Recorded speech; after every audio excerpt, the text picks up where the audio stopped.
એક અમીર માણસે 5 કરોડનો બંગલો ખરીદ્યો અને દિલ્હીથી એક બહુ મોટા વાસ્તુશાસ્ત્રીને પોતાના બંગલાની વિઝિટ માટે આમંત્રણ આપ્યું. એમને લઈ અને એરપોર્ટથી આ અમીર માણસ પોતાના ઘર તરફ જતો હતો અને રસ્તામાં એક બાળક દોડતો નીકળ્યો. એમણે શોર્ટ બ્રેક મારી પણ પછી બેસી રહ્યા.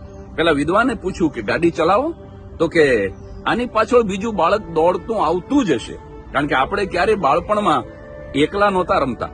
અને ખરેખર તરત જ એક બીજું બાળક દોડતું નીકળ્યું અને બાળક પસાર થઈ ગયું.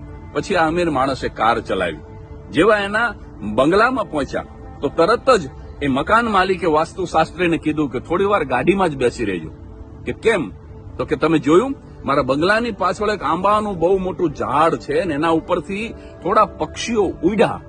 એનો મતલબ કે આડોશ પાડોશના બાળકો ચોક્કસ કેરી ચોરવા આવ્યા છે અને એમને ખબર પડે કે ઘરધણી આવી ગયા અને એ ઝડપથી ઝાડ ઉપરથી ઉતરવા જાય તો બાળકોને ઈજા થઈ શકે, માટે થોડી વાર બેસી રહીએ.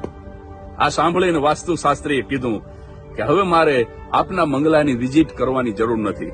તો કે કેમ?